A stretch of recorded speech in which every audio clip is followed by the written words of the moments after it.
All right. Y'all ready to start class tonight?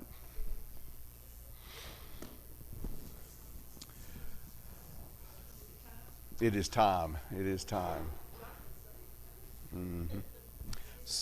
I didn't say it. I guess I'll just have to say it every time. All right, it's time for class to start. And I do need to tell whoever is going to ring the buzzer tonight, we're going to ring it at 20 till instead of 15 till. So right now that looks like you, Anthony, because yours.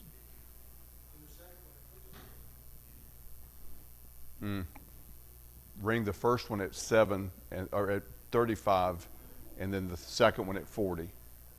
All right. We're going 5 minutes early. 5 minutes early. All right, so, yeah, 7:35 and then 7:40.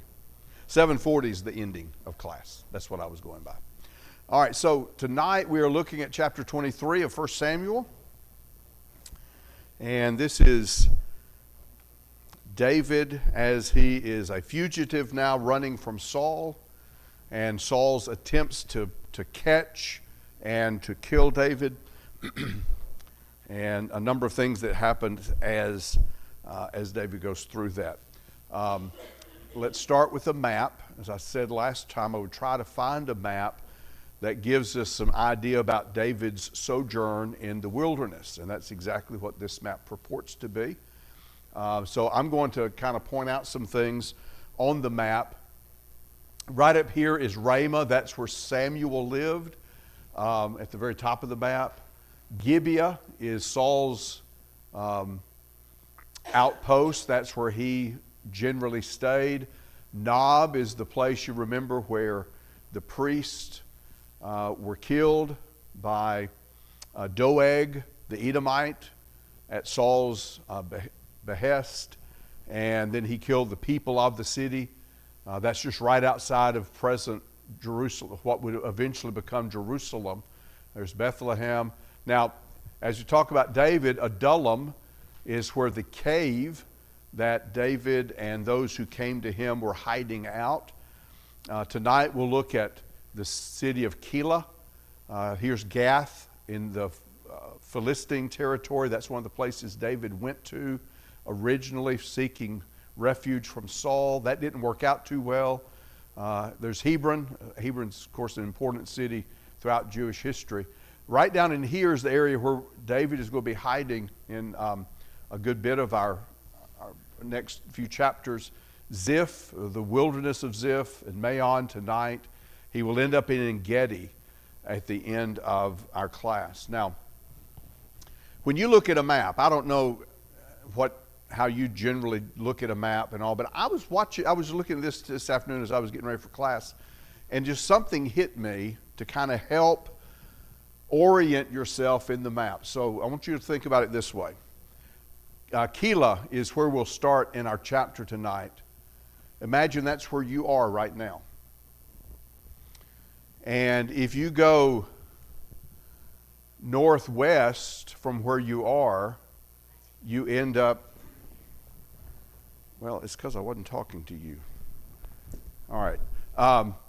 If you go to the northwest from here, you end up in the city of Decatur.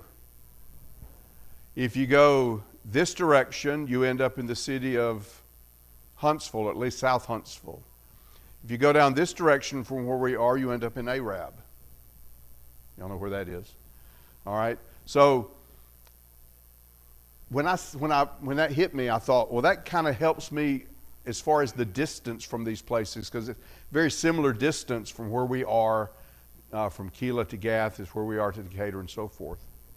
And so I don't know if that may help you kind of get an idea of how large this is, how small it is, because, you know, you look at a map of the United States on something like that, and the distances are very different than this. So that was one of the things you and I were talking about, that a lot of these maps don't have how many miles are represented. So I thought that might be helpful to give you an idea. This is kind of Morgan County and just the surrounding areas as far as size is concerned. So David is going to hear that the Philistines have invaded the city of Keilah. stealing their grain and that kind of thing. So he inquires of God what he is to do. And God says, you go and help them.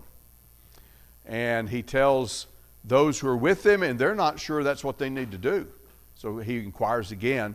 God says, yes, you go and you'll be victorious. And so they go, and sure enough, just as God said would happen, they run off the Philistines. They take some of their animals, and they give some relief to the people of Keilah. Now, while that's happening, Saul is going to find out, because somebody tells Saul, David has gone to Keilah. And so Saul up here in Gibeah says, all right, David is in Keilah, and that's going to give me an opportunity to catch him, because this is a fortified city. It has walls around it. And so Saul says, David is trapped. If I can get to that city while he's still in it, he can't get out. And I'll catch him. And in fact, he goes a step beyond that. And he says that God is the one who has set that up so that he can be successful in catching David. Of course, that's not what happened, because before Saul can get there, David finds out Saul's coming. He leaves. He goes down into the wilderness of Ziph in this area, where eventually Saul comes after him.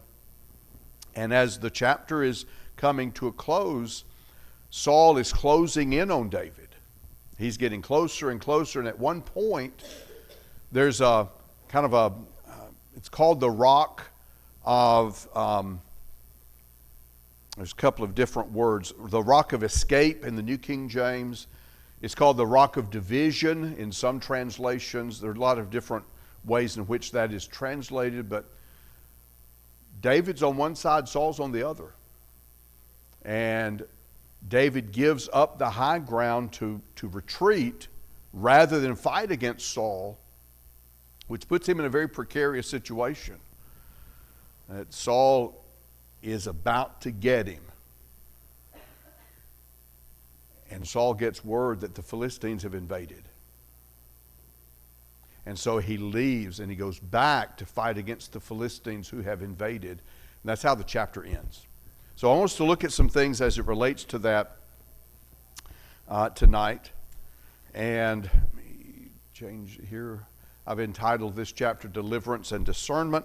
And we'll start with the crisis at Keilah, because the Philistines have attacked there. And though David is not obligated to do anything, he's not the king yet. He's been anointed, but he's not yet serving as king. He does care for those people, and so he inquires of God. He sends him down, and he grants the victory. One of the things that we note in this, and I want you to look at verse number 2. David inquired of the Lord, saying, shall I go and attack these Philistines? And the Lord said to David, go and attack the Philistines and save Keilah. David's men said, look, we're afraid here in Judah. How much more if we go to Keilah against the army of the Philistines? So we're running and hiding from Saul. And I think the implication is the armies of the Philistines are stronger than Saul. And so you're going to go pick a fight with the Philistines? That just doesn't make sense. So David inquires the second time, and God says, go. And I will deliver the Philistines into your hand. So verse 5, they do. David fought them, struck them with a mighty blow, took away their livestock, and David saved the inhabitants of Keilah. Contrast that with what Saul does. Where Saul acts by impulse, we talked about what's going to happen in this chapter. David's locked up in this city. I'm going to go get him. God has turned him over to me. Well, no, that's not what happened. David says, Lord, is this what I need to do? And you'll see that again in this chapter.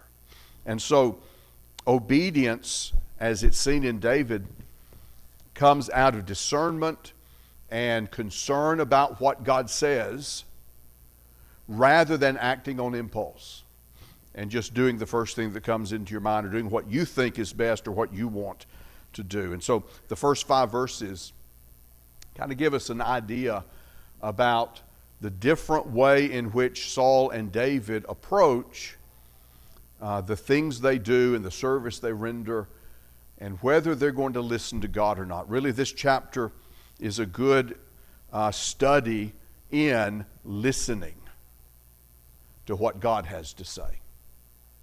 Saul never did. But David listens. And it involves more than just hearing what's said. It involves understanding that and then acting upon it in a way that is in keeping with what you're hearing. And that's what David does. All right, the second thing, and I'll put the map back up, Abiathar comes to David and he has the ephod with him. Now, first of all, who is Abiathar? The son of Ahimelech. And Ahimelech was the priest at Nob, who is called on the carpet by Saul. That was back in chapter 22. Saul calls him on the carpet. Hey, you've had David down there, and nobody told me David was down there, and you're helping David. Why are you doing that? Why are you against me? And Ahimelech is just baffled why Saul would respond that way. He ends up telling his soldiers to kill Ahimelech, and they won't do it. That's when Doeg the Edomite says, I'll do it. And he kills the priest, 85 of them in all. He kills the people of Nob. There's a great slaughter.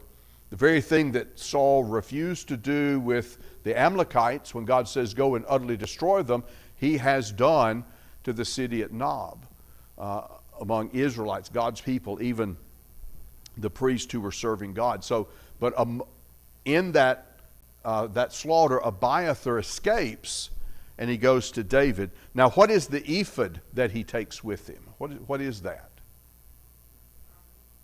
Yes, it's a garment of the high priest. It contains the Urim and Thummim, and I know Urim and Thummim, and it was a means by which God gave through the priest his revelation to the people. You see it, I think it's in the book of Numbers, where Eleazar the priest is with Joshua, and Moses is saying, if he says go, that's when you go. If he says not to go, that's when you don't go. And so they followed what God said through the priest. And so here's Abiathar in that position with David, and he's able to give him guidance from God. Now, you might think, well, it'd be nice to have a priest right beside you. And you ever have a question, you say, hey, should I do this or not? It's almost like David had something that gave him an advantage over you because he had that. Well, not trying to downplay your importance, but you're not David, are you? David was going to be king of Israel. And none of us are going to be king of Israel or anything like that, but don't we have something that David did not yet have access to? You know, we've got the written word that he didn't have. He had some of it, but very little of it. Had basically the book of the books of Moses. But there's something else that you've got. What about Hebrews chapter 4 and verse number 14, 15, 16 in that section of the book or the chapter where the writer of the book of Hebrews talks about our great high priest. Who is our great high priest? Jesus. And can you go to him in time of need and find grace and mercy to help? Now let me ask this question. What more do we need?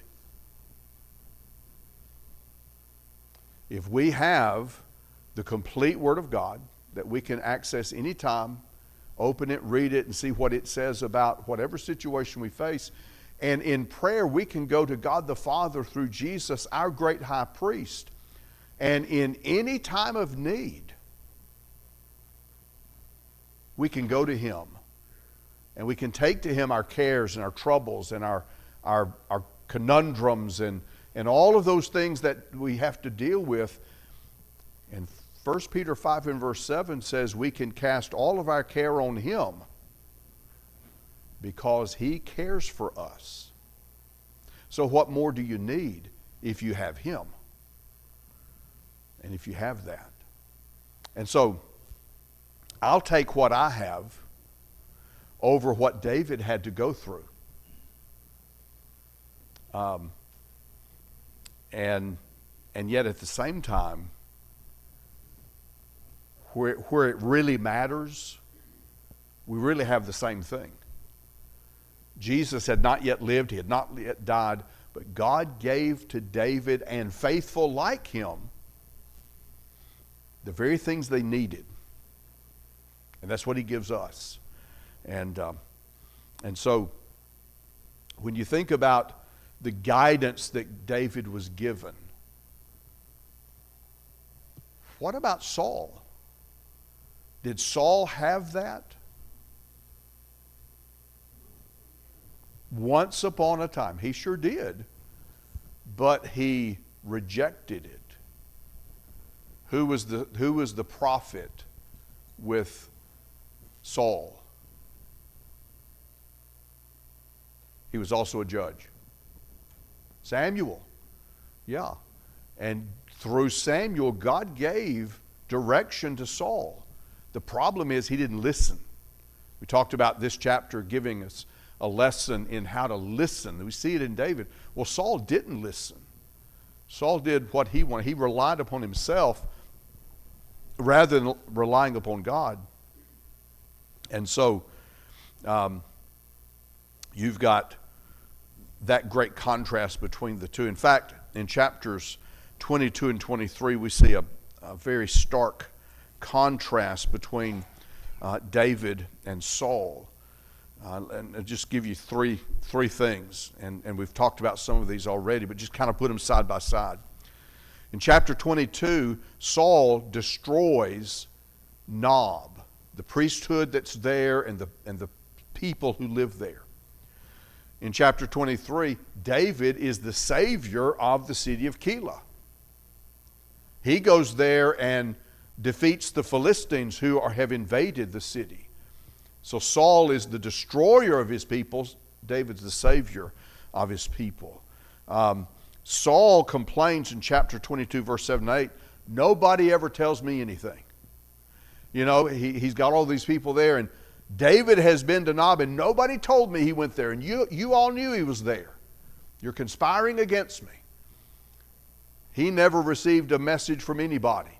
At this point in his life, that includes God, because God has already said, I'm through with you, and I'm taking the kingdom away from you. And Samuel quit going to Saul, and God quit giving him direction through him because he wouldn't listen to it. On the contrast to that, you have Abiathar escaping, coming to David, bringing the ephod. He's there with David, and when David needed guidance from God, he was given it. And then finally, you have the people who surround them. Saul has Doeg the Edomite, a Gentile, a pagan who does his dirty work, killing the people at Nob, who comes to David in chapter 23. He finds out that Saul is out to get David, and this person comes to David to warn him and to help him, to encourage him. It's Jonathan, Saul's son. And look at the contrast between those two people. And so there's a great contrast between Saul and David, and a lot of it goes back to the fact that one was willing to listen to God and one was not. Now, when you look at verse 7, this is where Saul says, somebody tells him that David has gone to Keilah. Notice, before we look at that, verse 7, Saul was told that David has gone to Keilah. And verse 1, then they told David, look, the Philistines are fighting against Keilah. Both of them have their sources of information. Somebody's telling them things. Saul's complaining. Nobody ever tells me, but people are telling Saul things. And here he's giving that about David. But look at his reaction to that. God has delivered him into my hand, for he has shut himself in by entering a town that has gates and bars. Well, Saul's theology is off. God didn't do that. In fact, God is doing just the opposite of that, because in this chapter we are told that God did not. Look down at verse 14. This is after he has already escaped from Keilah. He goes down to the strongholds of the wilderness, remains in the mountains of the wilderness of Ziph. And then verse 14 says, Saul sought him every day, but God did not deliver him into his hand. That's one of the key verses of the chapter. God did not deliver David into Saul's hand. And so Saul's theology is off. And, you know, he wanted it to be a certain way. He wanted it to be where David was entrapped and he was going to get him. But just because he wanted that didn't make it that way. And when you look at what God has said, it's important to look at what he said, not what I want it to say. And so many times people will twist it that way. Now, another little twist there that is kind of ironic. David has gone down to Keilah and spared them from the Philistines. But then the people of Keilah realize if Saul finds out that he's here, we may be in big trouble. So they send message to Saul, hey, look, David is here, and if you want to come down, we will deliver David into your hand. So the very people that David delivered are now going to deliver him into the hands of Saul. Before you get too upset with the people of Keilah, though, what did he do? What did Saul do to the people of Nob when he thought that they were conspiring against him? He destroyed them. He wiped out that city. And I don't think there's any doubt that these people want to keep that from happening. But it's sad that they're not loyal to David and they're willing to turn him over to Saul. But David escapes. Verse 13 says, well, again, before we get to that, David asked God, is Saul going to come down here? God tells David, yes, he is. And then David said, will the people of Keilah deliver me to him? God says, yes, they will. And so David leaves. Now,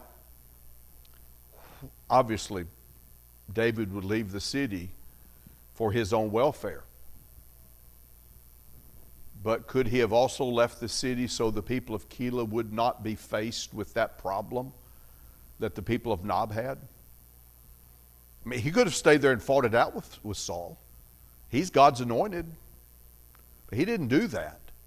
Number one, you'll see it in the next chapter, he will not lift his hand against God's anointed. Even though Saul is the man he is, David will not lift his hand against him. And so he also, I think, leaves the city for the protection of those people that he's already delivered from the Philistines. And he's able to escape. Anthony?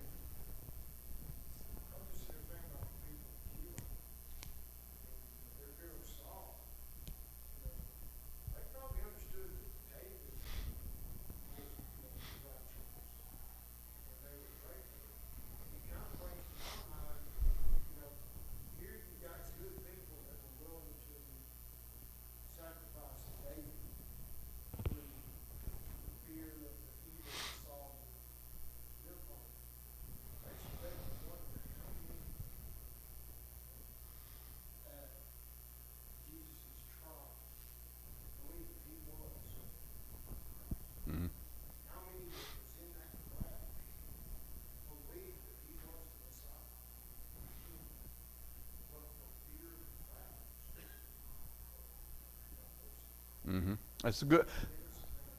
That's a good question. Because you go back to John 12, and we're told that many of the rulers believed in Jesus. but they refused to confess him because they loved the praises of men more than the praises of God. Yeah.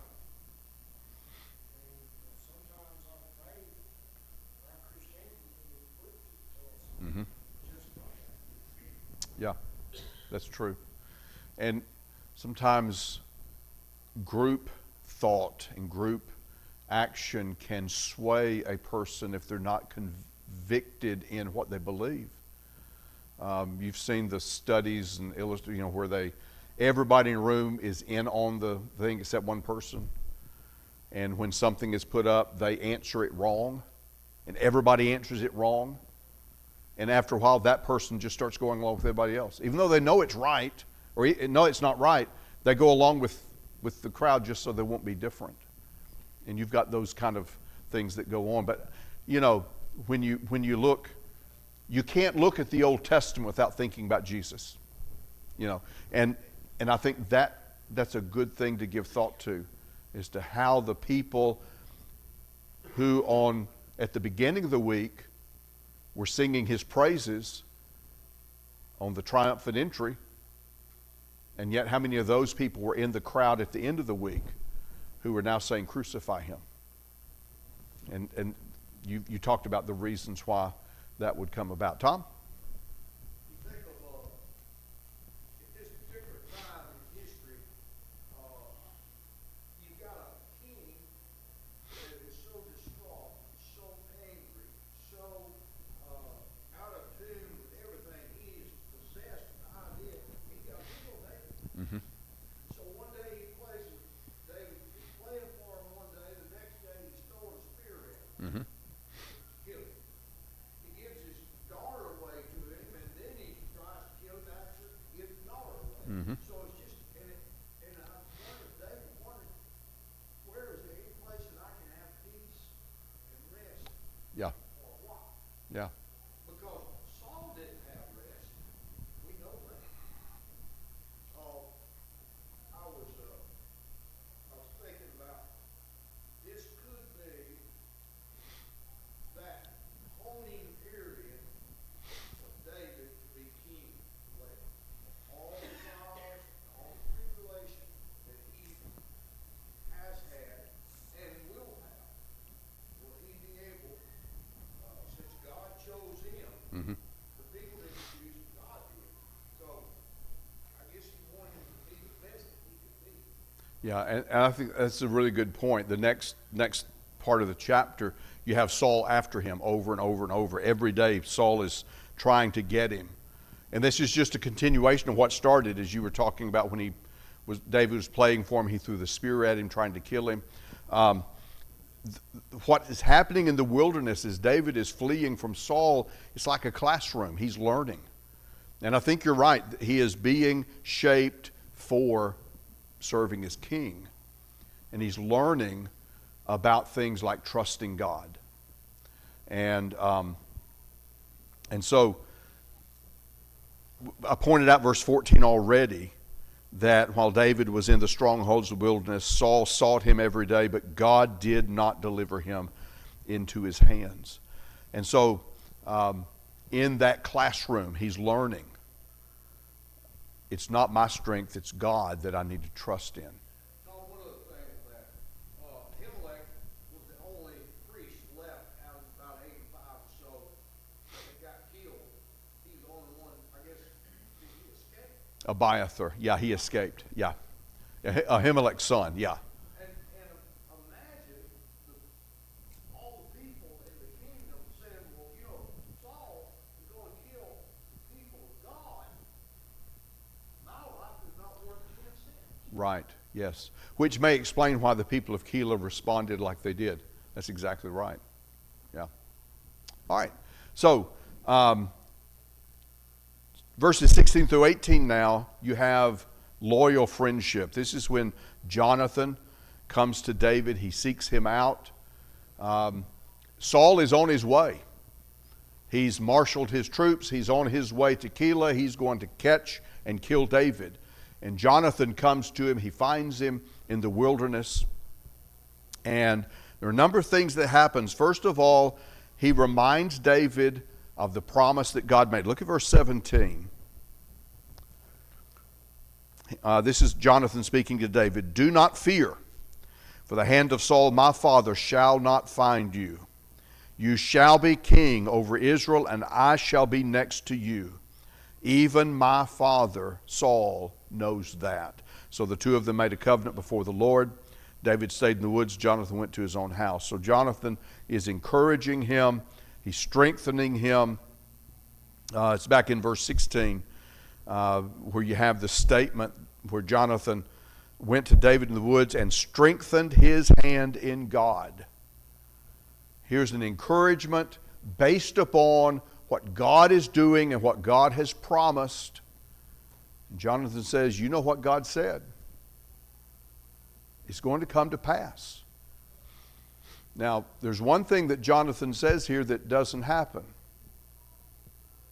He said, you will be king, and I will be next to you. It's a statement on his part of support. The man that would have been king under normal earthly circumstances at the death of Saul. But Jonathan says, I know that's not going to happen. David, you'll be king. I will be your top supporter. But, of course, Jonathan died in battle, and that never happened. But encouragement from someone like Jonathan and based upon the covenant that God had made is the kind of encouragement that's worthwhile. Have you ever had somebody tell you, oh, it's going to be okay when you're going through something? And you know all they're doing is saying, oh, it's going to be okay. They don't have any reason to think that or to know that. But when somebody tells you, remember what God said. And on the basis of what God says, this is what's going to happen. You see how much more substance that has? It's not just well wishes from me. This is based upon the word of one who is always faithful and one who never lies. And so that's the encouragement that David gets from Jonathan in the wilderness. And when it says in verse 18, David stayed in the woods, Jonathan went to his own house. It's the last time they saw each other. Until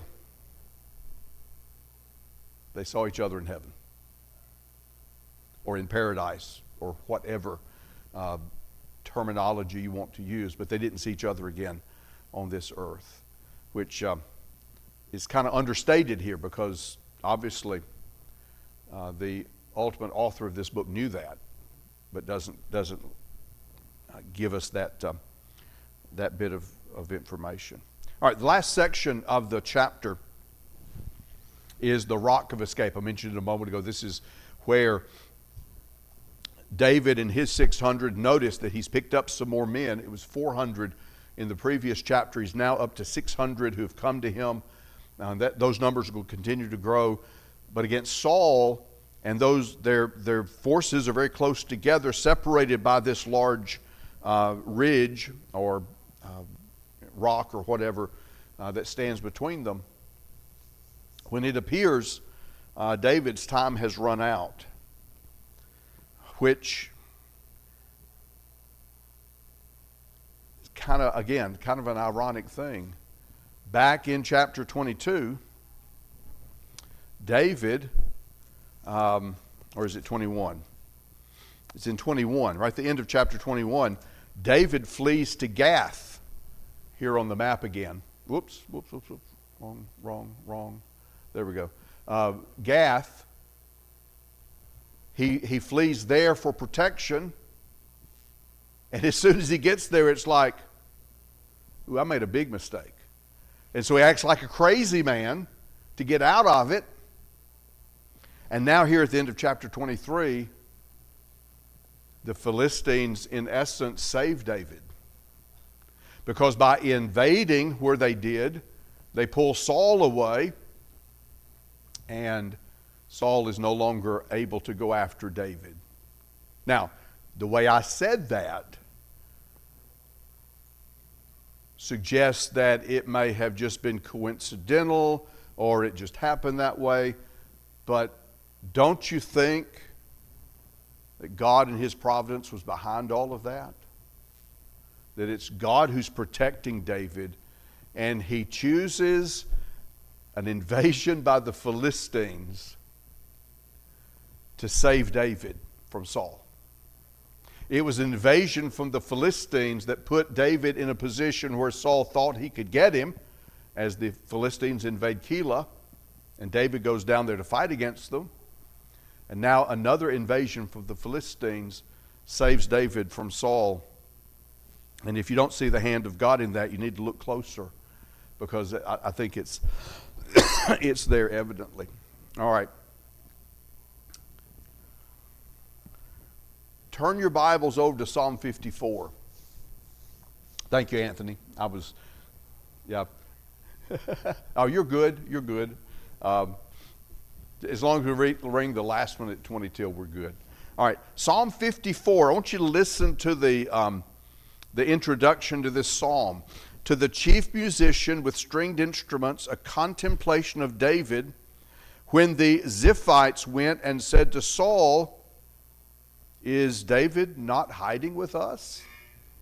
Now remember, David was in, was in the area of the wilderness of Ziph.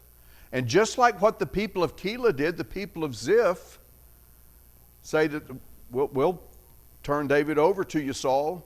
Just don't destroy us.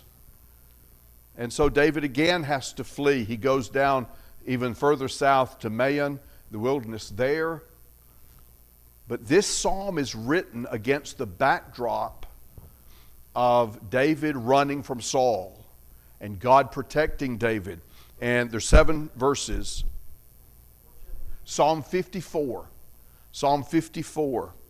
Listen to David and think about these events as you read what he writes. "Save me, O God, by your name, and vindicate me by your strength. Hear my prayer, O God, give ear to the words of my mouth. For strangers have risen up against me, and oppressors have sought after my life. They have not set God before them. Selah.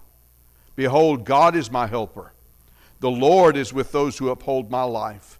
He will repay my enemy for their evil. Cut them off in your truth. I will freely sacrifice to you. I will praise your name, O Lord, for it is good. For he has delivered me out of all trouble, and my eye has seen its desire upon my enemy." There are some other psalms that are written against the background of David in the wilderness. We'll look at some of those as we look at these chapters in 1 Samuel. But, here's David in the wilderness learning. I trust God. I can't trust man. But I can trust God, and He will always be there. And as the chapter closes, David goes to En-Gedi. And right here, right on the coast of the Red Sea, is the city of En-Gedi. Dead Sea. What did I say? I said red. Dead Sea. The Dead Sea. Thank you. And so that's where he will be when this chapter ends, when we start the next chapter. I've got some themes. I'm going to put all 3 of them up here. Divine guidance. We've talked about how David was willing to follow what God says. Saul did not. Divine protection. God is watching over David. And Jonathan recognizes it's not going to happen. Saul's idea of catching you, it's not going to happen because God is protecting you. And then finally, waiting on God's time. The next chapter will develop that even more because David will have an opportunity to kill Saul. But he will refuse to do it because he's waiting on God. And I think that's a lesson that is imperative that we learn, that we do things in God's way and in God's time, and recognize that He knows best for us. All right. I appreciate your comments. I hope the lesson's helpful to you. Next week we'll do chapter 24. I think it's just chapter 24. If not, it'll be 24 and 25. But look forward to that lesson next week.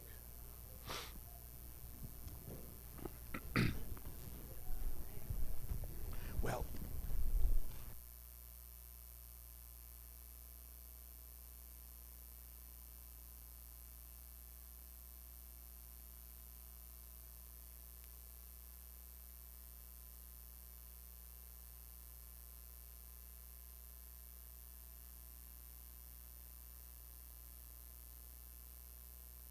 I was reading something else that said that Adullam and Keilah were about 3 miles apart, and that it was about 12 miles to Gath. And so when I saw that, I thought, okay, this one's about that, maybe a little bit longer. And then it was like, okay, there's those 3 cities in this same relationship. And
At your own risk. You know, if people don't know it by now, because as soon as we got back, I mean, Dale's class alone, you know, we couldn't wait to tell that.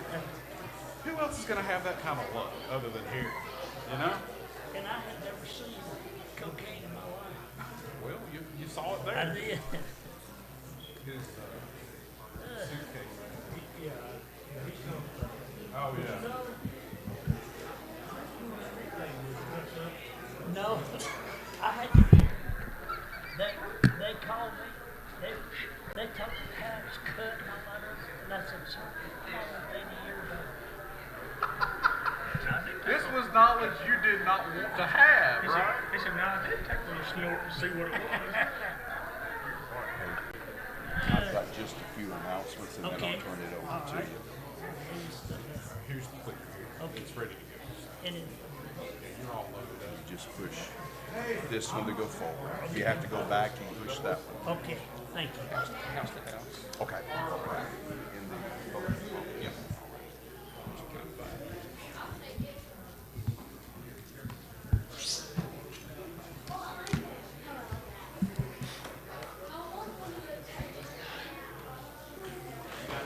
All right, you ready? I'm ready. All right.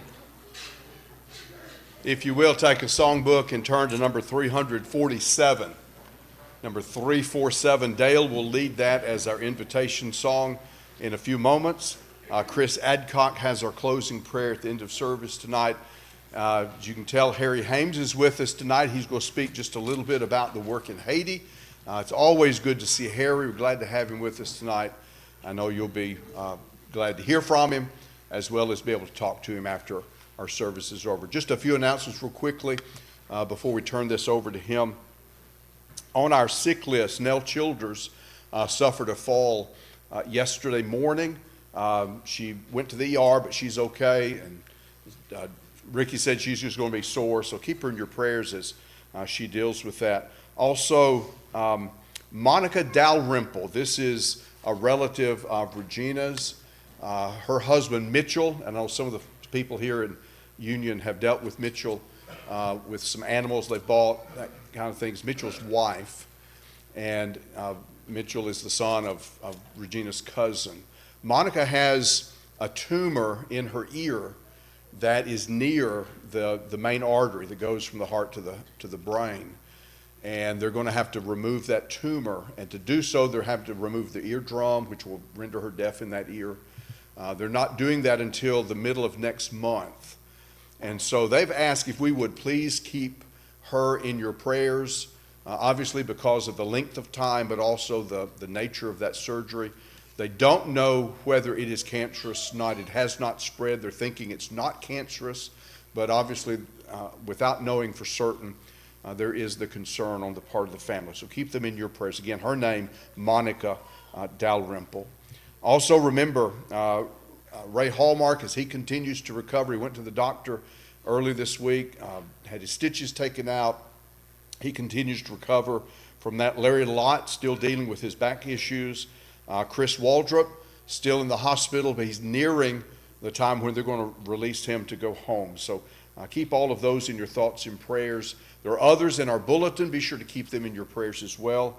A couple of things coming up. Right after we finish tonight, if you would like to help with the house-to-house, heart-to-heart, you can go over to the fellowship hall, put those together. Jeff said if you can count to 5, you can come help. So be sure and keep that in mind after we dismiss tonight. And Saturday is putting together the homeless meals. That'll be at 9:30 in the fellowship hall. If you'd like to help out, be there at 9:30. If you want to help deliver them, talk to Dale tonight, or talk to me tonight, and we'll make sure we put you on the list of those to go. That's all that I've got right now as far as announcements. We'll turn the service over to Harry, hear what he has to say about the work in Haiti. He's also going to extend our invitation tonight. Harry?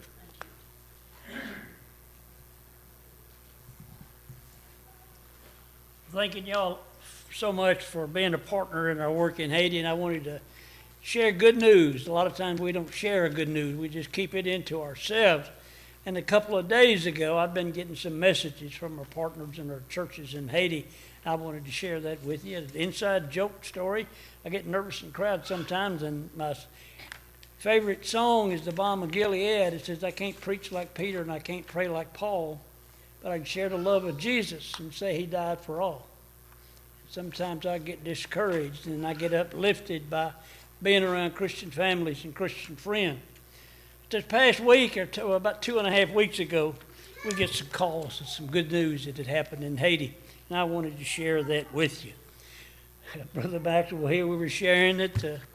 Funny story on Harry, and I got James Satterfield with me a few weeks ago. We were at CYC, and instead of carrying some of this stuff in boxes, I put it in a suitcase, get wheels on it so I could drag it around with me. And I buy those suitcases at garage sales, $5, $3, or whatever. And years ago, y'all give me a bunch of your old Bible school T-shirts. And kids love T-shirts and flip-flops down there in Haiti. And this one in the storage building. I hadn't been down there in a couple of years, and so I went and got this suitcase, and when I was unloading it at CYC, I reached in the side pocket to make sure I get everything out. There's 2 ounces of cocaine in it. So if I bought that blue suitcase from you, I've got it back, you know. So, but the police at Pigeon Forge have the cocaine. And I had to answer a lot of questions to that for you. But I wanted to show you something. This is our school at Bonet and John S. Senior School. We started back recently a few weeks ago, and we have about 360 kids that are going to school. Most kids in Haiti quit school. Parents get them to quit school after the 5th grade. To teach the 5th grade, you must have completed the 6th grade, and 4th grade, you got to complete 5th grade. So we don't have the best teachers in the world, but we have our teachers that are really trying. And we have got 2 kids in what we'll call the 11th year, and 3 in the 10th, maybe 2 in the 9th grade. So we're trying to do it.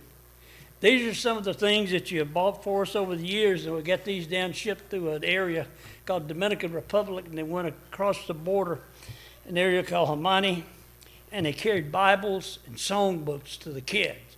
And we can buy Bibles here in the United States that are like $5 or $6 a piece and get those down there to them, but in Haiti it's like $25 or $30 per Bible. So we were able to get those down there for them. And Brother James is with me tonight, and some of you know your elders that helped us so much, and y'all helped us do that. Help to feed the kids. And we've got a little card here that if the kids would like to get one, we've got one. It saves $0.25 a day for 40 days, feeds a kid for a month. And then adults, if you'd like to save $1 a day, save $20 on this card, and we'll feed the 5 kids for that. So that's how we're helping feed the kid. Get it? This is the good story that I got this past week. I shrunk this, and both of us look pretty short and fat in this picture. But Cole came to me with the granddaddy, and we met at fast food parking lot.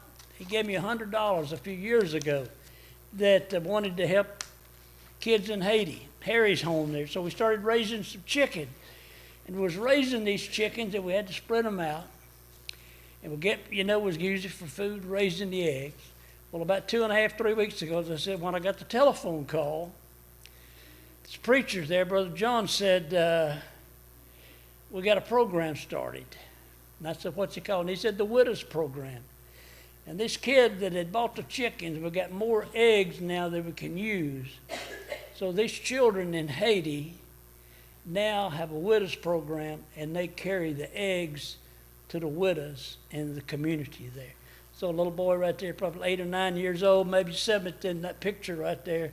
What can I do? I'm too young. I can't do anything. But he taught not only food for those kids in Haiti, but they did it on their own. They have a project where they're now doing their widows program. Last year, y'all did us the blessing bags, and this is an area just outside of Jeremy, where they got it, and that sign that says Messi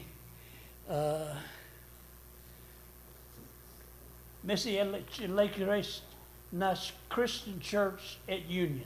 So they sent that picture to us, and I gave it to Brother Ricky. This is a story that John's familiar with. Last year, 2 years ago, the well broke at our home in Bonet, and there was the only water they could get in the area called Bonet. It's the Bonet Church of Christ. And the gangs have taken over about 80% of the population of the geographical area of Port-au-Prince. And this is an area would be in the county would be Gantier, and the province or the city would be Bonet. The gangs agreed if we would repair the water well so the community could get water during the week, they would leave the church alone and they would let school started. So we signed the contract with the devil, somebody said, but it cost about $500 or $600 to get this well repaired, and John has seen it. They line up early in the morning with a 5-gallon bucket to carry the water, 42.5 pounds. We got this well started and got it back. They come there during Monday through Saturday to get water for thirst and drinking. but on Sunday, they come to the Bonet Church of Christ to get the living water. Another good story that just happened that they're so glad the gangs have left us so long. This is a story I love to share that Joe Holly and I, over the years we've been down there since 2010, this man was a voodoo priest for a little over 30 years. And he would, we had under a tarpaulin for a church, and he would stand out there and make noise and ride his mule around to try to destroy services. And we'd say, you want us to run him off? You want us to get rid of him? No, leave him alone. Let him go by. So we got into a concrete block building, got our church started. In 2015, John Colbert sent me this picture.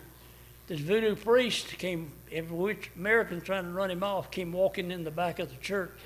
He stood right there in the middle aisle and said, I want to know more about your Jesus. Learn Jesus. And he'd been standing outside, we don't have glass, been standing outside and hearing what was taught. We thought we're going to run him off, but he learned about the story of Jesus. And this is a picture I got 2 weeks ago. That's the man on the right, voodoo priest, serving the Lord's Supper at the Bonet Church of Christ. Good things are still happening there. Harry's home. We don't have our kids back into the home because of the gangs at night. It's still a little dangerous. We're afraid for them, but they're staying with parents or members of the church out there. And I wanted to thank you for doing that and being such a good part. Kyle Budd has published a book for us. The kids in the book are, when we carry regular coloring books down, we've made these books of color. So when that kid looks at it, it's not a regular Barbie doll or something. They can recognize that the hair skin is the same color as mine. We got those. We got one coloring book story called The Greatest Story Ever Told. We got a coloring book. You can take it out and they get the story of Jesus throughout, and it's all in Creole, and so we're able to do that. And then the Bibles, we were able to get a few more Bibles from the Creve Hall Church of Christ as a French program, and we're getting those. The only problem I had at one time is this, the book of Romans is pronounced women, W-O-M-E-N. Brother John Clover was reading, turned to the book of woman, and I thought, whoa, and I looked at it, and he was speaking of that.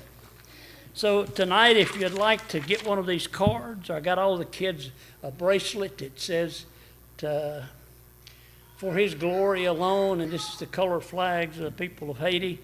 We got some of these coins, and we have I was sharing with the class, this is it's called a goud. When we first started going down there, John and his dad and all of a goud, we get between 37 and 40 of them per $1 US.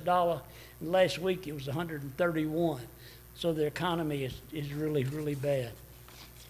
I want to share something with you that sometimes I think it's me, and I'm doing this and I'm doing that. God humbles me. God takes me to my knees. And I think last week I was doing some studying and reading, and my wife is in bad health. I don't like to get out very much, and so I'll read and dig deeper into the Bible. What did that mean? And I'd look up stuff, and I keep talking about the Garden of Gethsemane. The Garden of Gethsemane is never mentioned in the Bible. It's a place called Gethsemane. So I looked at that. Then I was reading in Genesis chapter 6, thinking about how I'm trying to run things myself. Maybe sometimes you get like that, think I'm doing this and I'm doing that. But you to listen to me or read with me in Genesis chapter 6 when God's speaking to Noah. And he said, make yourself an ark of gopher wood. Make rooms in the ark and cover it inside and outside with pitch. And this is how you shall make it. The length of the ark shall be 300 cubits. Its width shall be 50 cubits. Its height 30 cubits. You shall make a window for the ark. You shall finish it to a cubit from above. You set the door of the ark on its side. And you shall make it with lower, second, and third decks. As I looked at that, and I thought something was missing. And it's not about the flood or the size of the ark or the design of the boat. But God left to me one critical component out. There was no steering wheel on the boat. There was no sail. There was no rudder. There was no engine. Noah had enough faith to get on this big boat. He wasn't directing, he wasn't the captain of the ship. And sometimes I think I'm captain of my ship, that we're doing all this work in Haiti. But God's the captain of the ship. Noah, they were just floating along. And as I looked at that, and he had this massive vessel going to survive a big storm, but he had zero control over the boat whatsoever. These stories I told you tonight are all true stories that everybody in this building had a part in. And somebody says, well, we call them Harry's kids, and we do that. But Harry is just a small part of it, just like the rest of us. And we do that. But he couldn't steer it away from the rocks. He couldn't turn it away from the waves. And he couldn't aim it for dry land. And I can't personally think I can get the gangs out. And sometimes I think I can do this, and there's no way to do it unless God does it for us. And God does it. The ark wasn't designed to be navigated. It was designed just for floating along. What I sometimes think about myself, I'm wanting to do this.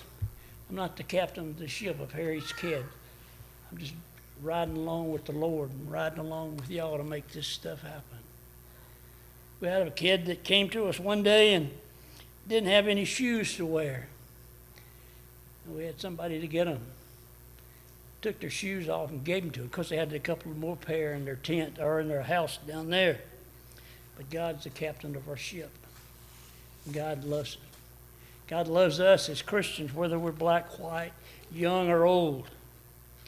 And maybe you can picture yourself right now on this big ship in the world, and how things are going along. My wife and I have been married going on 57 years, and been in the bed for the last 10 weeks. Many of you lost your spouses, and I get frustrated and tired and stuff, but we're still together. And I think I can handle this, but I can't, without God with me. Get some sweet bread right there. That's going to make her happy tonight, So if you're trying to put a steering wheel on the situation that you're facing, either at work or at school, I ask you to turn it over to the Lord. Let Him be the true captain of your ship. The invitation song's been chosen. If there's a need tonight, we ask you to come. Be happy to pray with you. If you haven't put Christ on baptism, we had 2 baptisms 2 weeks ago in the Caribbean Ocean. Came down, we had 2 out on a little creek. Here we got a nice baptistry, it's warm water, I'm sure they get it.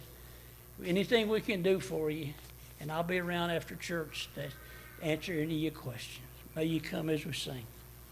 In the desert of sorrow and sin, lo, I faint as I journey along, with the warfare without and within, see my strength and my hope nearly gone. I thirst, let me drink of the life-giving stream, let me drink. 'Tis a rock left for me. 'Tis the water of life.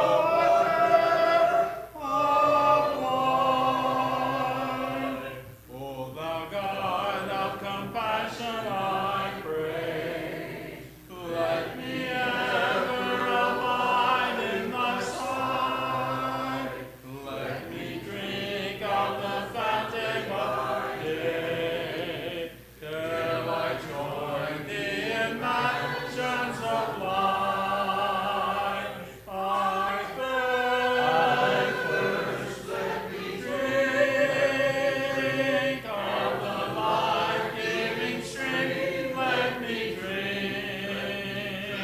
'Tis the rock left for me. 'Tis the water of life.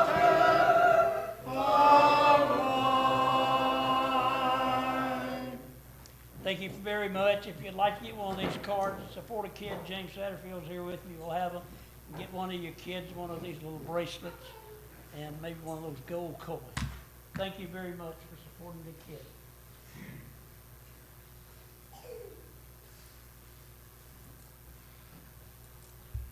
Pray with me, please. Heavenly Father, we come to you tonight, thanking you so much for the opportunity we've had to come out here tonight and learn more about you and to discuss and talk about the work that's going on in Haiti and the work that we're so blessed to be a part of here. Lord, we thank you for allowing us to do that. Lord, we thank you so much for the many people here that are so compassionate and so willing to give in so many areas of the world. Thank you for honest and sincere hearts all over the world that we can take the gospel to and they can obey the truth and they can have the same hope that we have. But we only ask that you'd always help us to see the opportunities before us and help us to take advantage of them. Go with us throughout the week. Bring us back next point in time. In Christ's name we pray. Amen.